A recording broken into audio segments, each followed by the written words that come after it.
There are players who arrive on the court like a flash of light, a single highlight that loops forever. And then there are players who arrive like a weather pattern. They change how you structure a game, how opponents prepare, and how a fan remembers whole seasons. Dwyane Wade was both.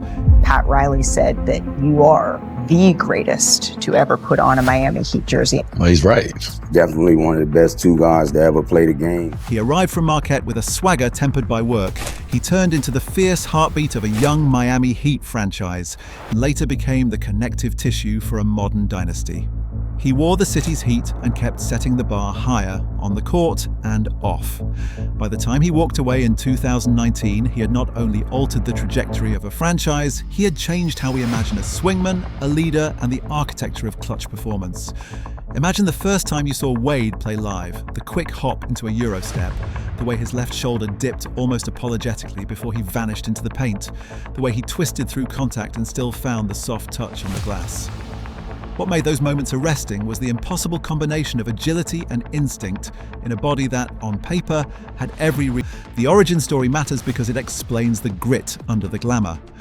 Wade's Marquette run, the Final Four, the decision to end not a prep-to-pro spectacle polished by hyper-recruiting. He was a player who earned his tools in long, public NCAA minutes and who carried that apprenticeship into the NBA.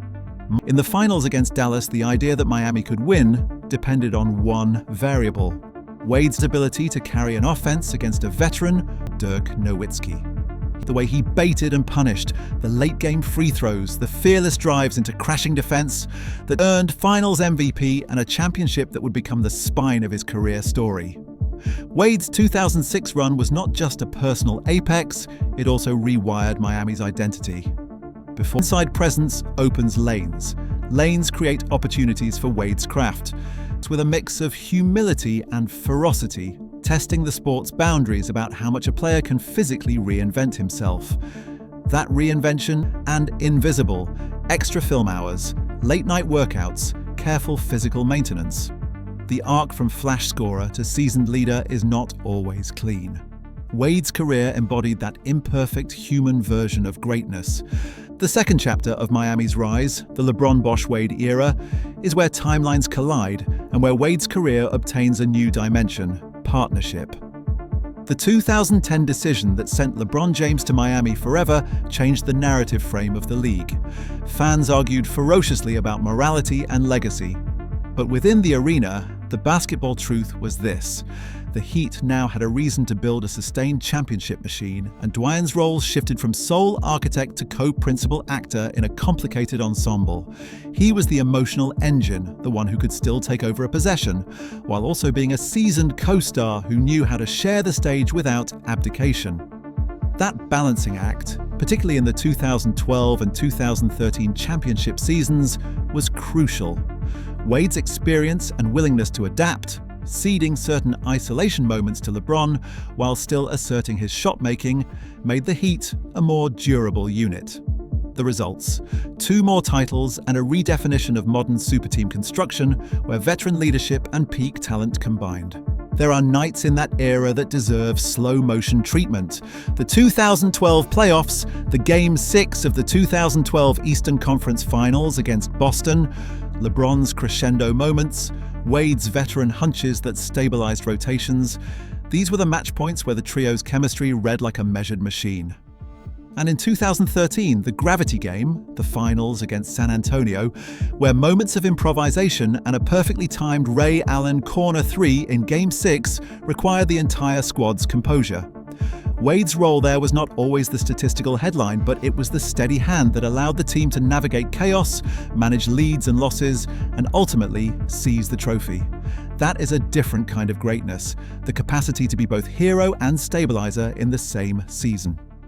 Wade's craft was not only in the fourth quarter heroics, it was in the micro gestures that separated the good from the elite. Film room lessons on Wade's footwork could fill a coaching clinic. The way he used a slight shoulder dip to shift a defensive stance by a single inch. The way he measured contact and altered his shot to avoid shot blockers.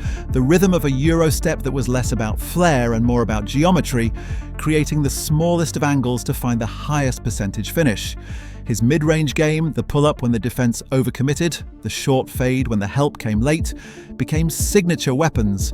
And defensively, Wade's anticipation produced steals and deflections that fed transition bursts, changing possessions into fast-break layups and instant momentum swings.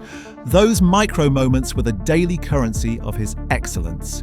Compare Wade to other legends, and you learn both how unique he was and where he fit in the pantheon.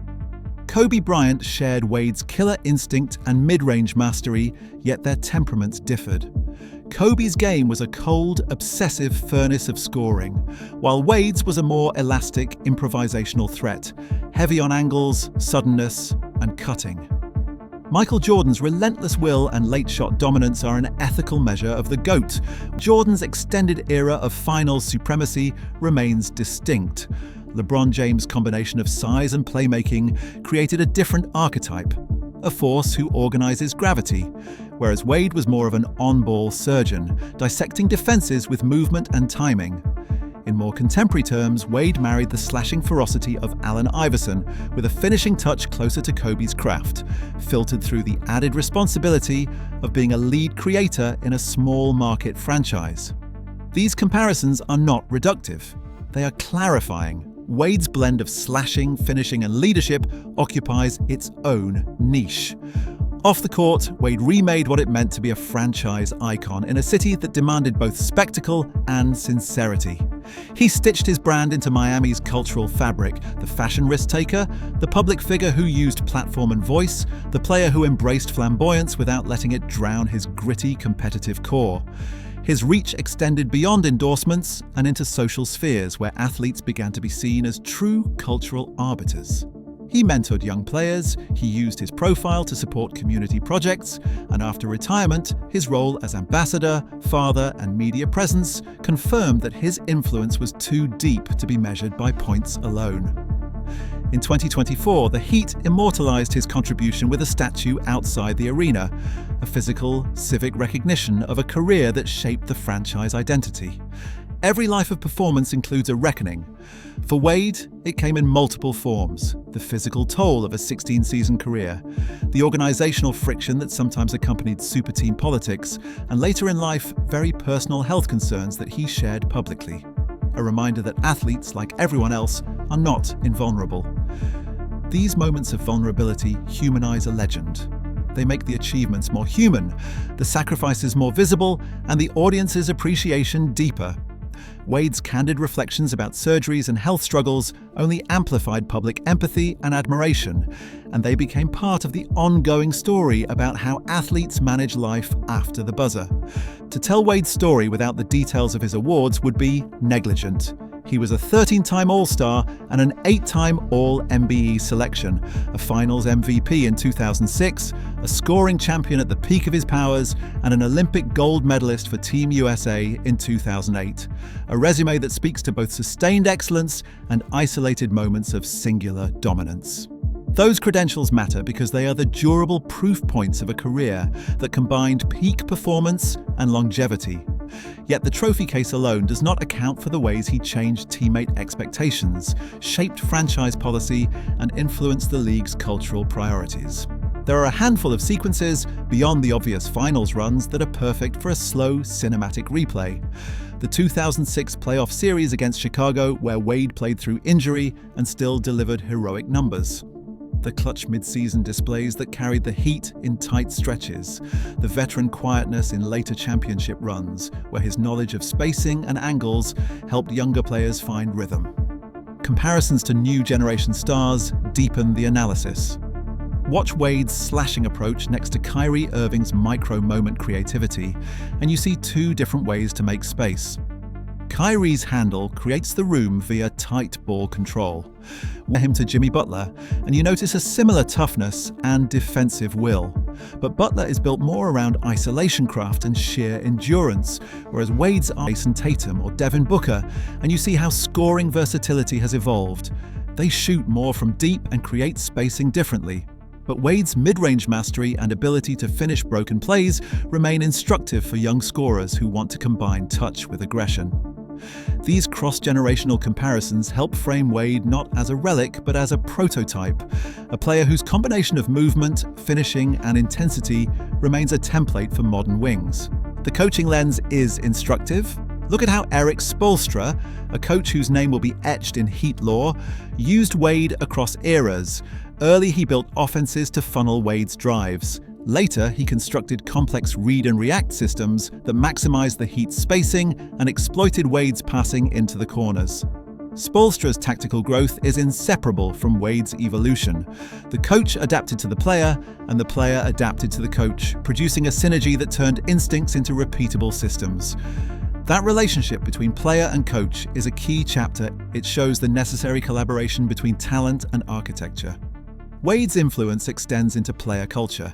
His mentorship of younger guards, his insistence on film work, and the small rituals he modeled. Early workouts, personalized recovery protocols, attention to diet, all became part of the cultural transmission that professional teams now accept as baseline practice. Players who grew up watching Wade often cite his footwork and craft as a point of imitation. Coaches point to his work ethic as a model for how to develop a young scorer into a lasting, adaptable star, momentary brilliance into a long career. And then there is the stories, soft, close, the decision to retire, the jersey retirement ceremony, the Hall of Fame induction. These rites of passage are civic and cultural punctuation. Wade's return appearances, his embrace by the city, and the celebration of a career that moved from a kid in Chicago to an icon in Miami are the arc's human center. These moments are not endings so much as transformations, from player to elder statesman, from competitor to ambassador. They close the loop and begin a new story about legacy. In the final accounting, Dwyane Wade's career resists tidy labels. He was a slasher and a finisher. He was a champion, an ally in the super team experiments, a mentoring figure, and an icon who understood the broader cultural stage he inhabited. He played with intensity and with nuance, and his story is an argument for a richer definition of greatness, one that includes clutch performance, stylistic influence, cultural resonance, and the long labor of adaptation. His was a career that asked fans to hold both the moment and the season in reverence. So when the camera lingers on his jersey raised to the rafters, don't simply register the number. See the sequence that led to that moment. The youth coach's correction, the long nights of practice, the surgeries and the comebacks, the willingness to change roles for the good of a team, the mentorship of the next generation. That is the anatomy of Dwyane Wade's story. Not a single flash, but a sustained architecture of excellence. And in Miami's skyline and the city's memory, that architecture will stand. A Heat that burned fiercely, reshaped a franchise and left a legacy that will be studied and relived for decades to come.